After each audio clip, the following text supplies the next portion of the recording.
Praise the Lord. കർത്താവിൻ്റെ ധന്യ തിരുനാമം വാഴ്ത്തപ്പെടുമാറാകട്ടെ. ഞാൻ ക്രിസ്തുവിൽ സ്നേഹിക്കുന്ന എല്ലാ ദൈവമക്കൾക്കും ഒന്നാം മാസത്തിൻ്റെ 18ാമത്തെ പ്രഭാത വന്ദനം കൂടെ അറിയിക്കുന്നു. ലോകമെമ്പാടുമായിരുന്നു കൊണ്ട് ഈ പ്രഭാതവും ഈ വചന സന്ദേശം ശ്രവിക്കുന്ന എല്ലാ ദൈവകുഞ്ഞുങ്ങൾക്കും, എല്ലാ ദൈവദാസന്മാർക്കും ദൈവദാസിമാർക്കും എൻ്റെ ഹൃദയം നിറഞ്ഞ സ്നേഹത്തെയും വന്ദനത്തെയും നന്ദിയും ഒപ്പം പ്രാർത്ഥനയും അറിയിക്കുന്നു. പ്രാർത്ഥനയോടുകൂടെ ഈ പ്രഭാതവും വചന സന്ദേശത്തിലേക്ക് നമുക്ക് പ്രവേശിക്കാം. സങ്കീർത്തനക്കാരൻ പ്രകാരം പാടുന്നു: ഞാൻ ഇരിക്കുന്നതും എഴുന്നേൽക്കുന്നതും നീ അറിയുന്നു, എൻ്റെ നിരൂപണം നീ ദൂരത്തു നിന്ന് ഗ്രഹിക്കുന്നു. എൻ്റെ നടപ്പും കിടപ്പും നീ ശോധന ചെയ്യുന്നു, എൻ്റെ വഴികളൊക്കെയും നിനക്ക് മനസ്സിലായിരിക്കുന്നു. ദൈവം സർവശക്തനും സർവജ്ഞാനിയും സർവസാന്നിധ്യവും നിറഞ്ഞവനായിരിക്കുമ്പോൾ തന്നെ തൻ്റെ സൃഷ്ടികളിൽ ഏറ്റവും നിസ്സാരനായ നമ്മെ അവിടുന്ന് അളവറ്റ് സ്നേഹിക്കുന്നു എന്നത് ഏറ്റവും അതിശയകരമായ കാര്യമാണ്. ദൈവത്തിന് തൻ്റെ സകല സൃഷ്ടികളോടും കരുണ തോന്നുന്നുണ്ടെങ്കിലും അവയെ എല്ലാറ്റിൽ നിന്നും വ്യത്യസ്തമായി മനുഷ്യരെയാണ് ദൈവം ജീവൻ തന്ന് സ്നേഹിക്കുന്നത് എന്ന് നാം മനസ്സിലാക്കണം. മനുഷ്യൻ നഷ്ടപ്പെട്ടു പോകാതിരിക്കുവാൻ ദൈവം തൻ്റെ പുത്രനെ നമുക്ക് വേണ്ടി നൽകുവാനിടയായി. നമ്മെ ഓമനിക്കുകയും കരുതുകയും സംരക്ഷിക്കുകയും നമ്മെക്കുറിച്ച് വിചാരപ്പെടുകയും ചെയ്യുന്ന സ്നേഹവും ആർദ്രതയും മനസ്സലിവുമുള്ള നല്ല പിതാവായ ദൈവം നമ്മെ നടത്തുന്നു എന്നുള്ളത് എത്രയോ അത്ഭുതകരമായ ആശ്ചര്യകരമായ കാര്യമാണ്. നമ്മെ ഏറ്റവും കൂടുതൽ വേദനിപ്പിക്കുന്നത് ഒരാൾ നമ്മെ ഉപദ്രവിക്കുമ്പോഴോ നമ്മുടെ ശത്രുക്കൾ നമ്മോട് ദോഷം ചെയ്യുമ്പോഴോ അല്ല, മറിച്ച് നാം ഏറ്റവും ആത്മാർത്ഥമായും പരമാർത്ഥമായും സ്നേഹിക്കുന്ന വ്യക്തി നമ്മോട് ക്രൂരമായി ഇടപെടുമ്പോഴും നമുക്കെതിരായി സ്തോത്രം നാം അറിയാത്തതും പ്രവർത്തിക്കാത്തതുമായ കാര്യങ്ങൾ അപവാദം പറഞ്ഞ് പ്രവർത്തിക്കുമ്പോഴുമാണ്. നമ്മുടെ സ്നേഹത്തിനും കരുതലിനും വില കൽപ്പിക്കാതെ നമ്മെ തള്ളിക്കളയുകയും തള്ളിപ്പറയുകയും അവഗണിക്കുകയും ചെയ്യുമ്പോഴാണ് നമുക്ക് ഏറ്റവും കൂടുതൽ ഭാരം ഉണ്ടാകുന്നത്, വേദന ഉണ്ടാകുന്നത്. സ്തോത്രം. അതുപോലെ നമ്മെ നാശത്തിൽ നിന്നും വീണ്ടെടുക്കുവാൻ സ്വർഗീയ മഹിമകളെ വെടിഞ്ഞ് ഈ താണഭൂമിയിലേക്ക് ഇറങ്ങി വരികയും തൻ്റെ ജീവൻ മറുവിലയായി തന്ന് നമ്മെ വീണ്ടെടുക്കുകയും ചെയ്ത നമ്മുടെ ആത്മമണവാളനായ കർത്താവിനെയും തള്ളിക്കളയുമ്പോൾ, ആ കർത്താവിൻ്റെ വാക്കുകൾ ധിക്കരിക്കുമ്പോൾ, നാം നന്ദി കെട്ടവരായി തീരുമ്പോൾ നമ്മുടെ കർത്താവിന് എത്രത്തോളം വേദനയുണ്ടാകും. നമ്മുടെ ശത്രുക്കൾ അല്ലെങ്കിൽ നാം സ്നേഹിച്ചവർ നമുക്ക് എതിരായി പ്രവർത്തിക്കുമ്പോൾ നമുക്ക് വേദന ഉണ്ടാകുമ്പോൾ, തൻ്റെ പ്രാണൻ തന്ന് വീണ്ടെടുത്ത നമ്മുടെ അരുമനാഥനായ കർത്താവിനെ ആരാധിക്കാതെ, ദൈവത്തിന് നന്ദിയുള്ളവരായി ജീവിക്കാതെ, ദൈവവചനത്തെ അനുസരിക്കാതെ, ദൈവകൽപ്പനകളെ നിരസിച്ചുകൊണ്ട് നാം പാപത്തിൽ ജീവിക്കുമ്പോൾ നമ്മുടെ അരുമനാഥനായ കർത്താവിന് എത്രത്തോളം വേദനയുണ്ടാകും.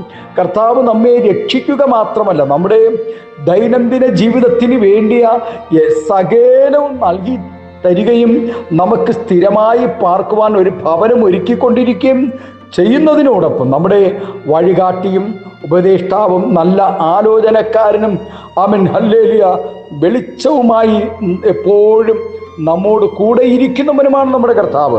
നമ്മുടെ അനുസരണക്കേടും നന്ദിയില്ലായ്മയും നിമിത്തം നമ്മുടെ കർത്താവിനെ വേദനിപ്പിക്കുന്ന യാതൊന്നും നമ്മുടെ ജീവിതത്തിൽ ഉണ്ടാകുവാൻ പാടില്ല.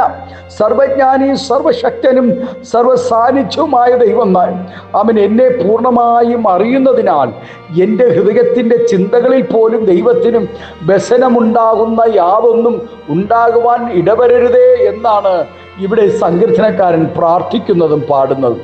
ഏഥനിൽ നിന്നും പുറത്തുപോയ മനുഷ്യൻ ഭൂമിയിൽ ഏറ്റവും വർദ്ധിച്ചു പെരുകയും ജനത്തിൻ്റെ ജീവിത സാഹചര്യങ്ങൾ മെച്ചപ്പെടുന്നതിനോടൊരുമിച്ച് അവർ ദൈവത്തിൽ നിന്നും അകന്നു കൊണ്ടേയിരിക്കുന്നു. ഇന്നും അങ്ങനെയാണല്ലോ.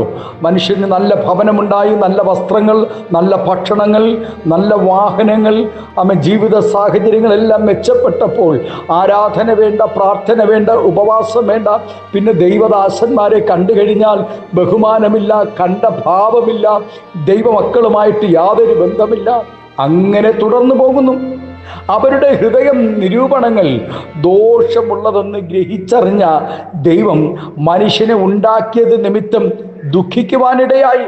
ശൗലിനെ രാജാവായി നിയമിച്ചത് തന്നെ ദൈവഹിതം അനുഷ്ഠിക്കാനും ഇസ്രായേലിന് നേരായ മാർഗത്തിൽ നടത്തേണ്ടതിനുമാണ്. എന്നാൽ തൻ്റെ അധികാരം സ്തോത്രം പണം സമ്പാദിക്കുവാനും മറ്റു രാജ്യങ്ങളെ പിടിച്ചടക്കുവാനുള്ള വെമ്പലും ദൈവ ആലോചനകളിൽ നിന്നും ദൈവകൃപയിൽ നിന്നും താൻ വീണുപോകുവാനിടയായി.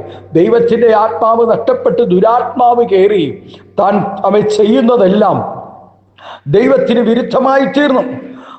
ദുർവിനിയോഗിക്കുവാൻ തുടങ്ങി ദൈവഹിതമില്ലാത്ത പ്രവൃത്തികൾക്കായി. എല്ലാം തൻ്റെ അധികാരം ദുർവിനിയോഗത്തിന് മറയാക്കി ദൈവത്തെ കോപിപ്പിച്ചത് നിമിത്തം ദൈവത്തിന് ദുഃഖമായി തീർന്നു. ജീവിതത്തിൽ ഒരിക്കലും രക്ഷപ്പെടുകയില്ല എന്ന് ചിന്തിച്ച സ്ഥാനത്തു നിന്നുമാണ് ദൈവം തൻ്റെ ജനത്തെ മിസ്രൈമിൽ ഇരുമ്പ് ചൂളയിൽ നിന്നും വിടുവിച്ചു കൊണ്ടുവന്നത്.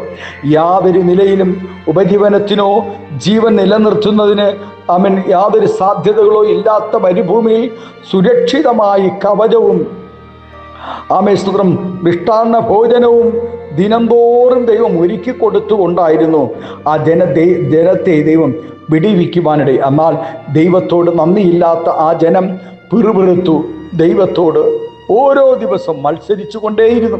അവിടെ പിറുപിറുപ്പ് ദൈവത്തിന് ദുഃഖമായി തീർന്നു. മരുഭൂമിയിൽ അവർ എത്ര പ്രാവശ്യം ദൈവത്തോട് മത്സരിച്ചു, ശൂന്യപ്രദേശത്ത് എത്ര പ്രാവശ്യം ദൈവത്തെ ദുഃഖിപ്പിച്ചു. എന്നാൽ തൻ്റെ ജനത്തിൻ്റെ കഷ്ടതയിൽ സ്തോത്രം തൻ്റെ സ്നേഹത്തിലും കനിവിലും അവർ പിന്നെയും അവരെ വീണ്ടെടുക്കുവാനിടയായി. പുരാതന കാലത്തൊക്കെയും അവൻ അവരെ ചുമന്നുകൊണ്ട് നടന്നു എന്നാൽ അവർ പിന്നെയും മത്സരികളായി ദൈവത്തിൻ്റെ പരിശുദ്ധാത്മാവിനെ ദുഃഖിപ്പിച്ചു. അതുകൊണ്ട് ദൈവം അവർക്ക് ശത്രുവായി തീർന്നുവെന്ന് ദൈവവചനം വ്യക്തമാക്കുന്നു. താൻ തന്നെ അവരോട് യുദ്ധം ചെയ്തുവെന്നും ദൈവത്തിൻ്റെ വചനം നമ്മെ പഠിപ്പിക്കുന്നു. പ്രിയ ദൈവവേദിയിലെ സങ്കീർത്തനക്കാരൻ പ്രാർത്ഥിക്കുന്നത് പോലെ നമുക്കും ഈ പ്രഭാതം പ്രാർത്ഥിക്കാം. വ്യസനത്തിനുള്ള മാർഗം എന്നിലുണ്ടോ എന്ന് നോക്കി ശാശ്വത മാർഗത്തിൽ എന്നെ നടത്തണമേ എന്ന് ഈ പ്രഭാതം പറയാമോ? ദൈവഹിതത്തിനൊത്തവണ്ണം നമുക്ക് ജീവിക്കുവാൻ വ്യസനത്തിനുള്ള കാരണം നമ്മളിലുണ്ടോ എന്ന് ഇന്ന് പകൽക്കാലം നമുക്കൊന്ന് ശോധന ചെയ്യാം.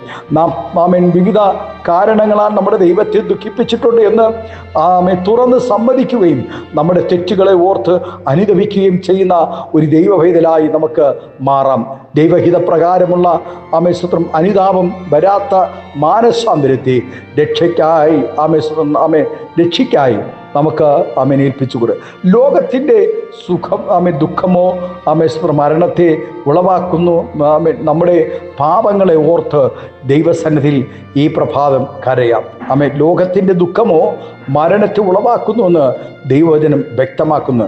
ഈ പ്രഭാതം അതിനായി യോബിനെ പോലെ നമുക്കും കരയുവാനിടയാകണം. സ്തോത്രം. ഞാൻ നിന്നെ വെറുത്തു, പൊടിയിലും ചാരത്തിലും കിടക്കുന്നു, അനുതപിക്കുന്നു എന്ന് കരഞ്ഞുകൊണ്ട് ദൈവസന്നിധിയിൽ യോബ് പറഞ്ഞതുപോലെ നമുക്കും ഈ പ്രഭാതം പറയുവാനിടയാകണം. യേശുക്രിസ്തുവിനെ തള്ളിപ്പറഞ്ഞ പത്രോസ് അതിദുഃഖത്തോടെ കരഞ്ഞു. സ്തോത്രം. ഹല്ലേലൂയ. ദൈവസന്നിധിയിൽ സ്തോത്രം കരഞ്ഞ് പ്രാർത്ഥിക്കുവാനിടയായി, അവൻ നിലവിളിക്കുവാനിടയായി. തൻ്റെ കുറവുകളെ താൻ തിരിച്ചറിഞ്ഞു. ഈ ദിവസം നമ്മുടെ കുറവുകളെ തിരിച്ചറിഞ്ഞ്, നമ്മുടെ ബലഹീനതകളെ തിരിച്ചറിഞ്ഞ്, നമ്മെ ഇത്രത്തോളം കരുതുന്ന ദൈവം, നമ്മെ അറിയുന്ന ദൈവം, നമ്മെ കാക്കുന്ന ദൈവം, നമ്മെ ഉയർത്തുന്ന ദൈവം ശാശ്വത മാർഗത്തിൽ നമ്മെ നടത്തുവാനിടയാകും. ആകയാൽ സ്തോത്രം നമുക്ക് ഇന്ന് പ്രഭാതം സങ്കീർത്തനക്കാരനോടുകൂടെ ചേർന്ന് നമുക്ക് പറയുവാനിടയാകണം. എൻ്റെ നടപ്പും കിടപ്പും നീ ശോധന ചെയ്യുന്നു, എൻ്റെ വഴികളൊക്കെയും നീ മനസ്സിലാക്കിയിരിക്കുന്നു, ഞാൻ ഇരിക്കുന്നതും എഴുന്നേൽക്കുന്നതും നീ അറിയുന്നു, എൻ്റെ നിരൂപണം നീ ദൂരത്തു നിന്ന് ഗ്രഹിക്കുന്നു. നമ്മെ ഗ്രഹിച്ചറിയുന്ന ഒരു ദൈവത്തെ ഇന്ന് പ്രഭാതം നന്ദിയുള്ള ഹൃദയത്തോടെ നമുക്ക് ആരാധിക്കാം. സ്വർഗീയ പിതാവേ, സ്നേഹവാനായ ഞങ്ങളുടെ നല്ല ദൈവമേ, അനുഗ്രഹവും പ്രശാന്തമായ നല്ല പ്രഭാതത്തിനായി നന്ദി നിറഞ്ഞ ഹൃദയത്തോടെ സ്തോത്രം ചെയ്യുന്നു. ഈ പ്രഭാതം ഈ ശബ്ദം ശ്രവിക്കുന്ന എല്ലാ ദൈവ കുഞ്ഞുങ്ങളെയും അനുഗ്രഹിച്ച് പ്രാർത്ഥിക്കുന്നു. അവരെ ഓരോ വ്യക്തികളെയും കർത്താവേ സ്തോത്രം. എന്നെ അന്വേഷിക്കുന്ന ബുദ്ധിമാന്മാരുണ്ടോ എന്ന് ഈ ഭൂമിയിൽ കർത്താവേ ഇന്ന് പ്രഭാതം നോക്കുമ്പോൾ ഞങ്ങൾ ബുദ്ധിമാന്മാരുടെ പട്ടികയിൽ എണ്ണുവാൻ തക്കവണ്ണം വ്യസനത്തിനുള്ള മാർഗം ഞങ്ങളിലുണ്ടോ എന്ന് ഞങ്ങളെ ഒന്നുകൂടെ ശോധന ചെയ്ത് കൃപയിൽ മറയ്ക്കണം. എല്ലാവിധ നന്മകളാൽ നിറയ്ക്കണം. മകത്വം എടുക്കണം. യേശുവിൻ്റെ നാമത്തിൽ കൃപയോടെ പ്രാർത്ഥന കേൾക്കണമേ. സ്വർഗീയ നല്ല പിതാവേ, ആമേൻ, ആമേൻ. Thank you. God bless you. ദൈവം എല്ലാവരെയും ഈ പ്രഭാതം ധാരാളമായി അനുഗ്രഹിക്കട്ടെ. Thank U.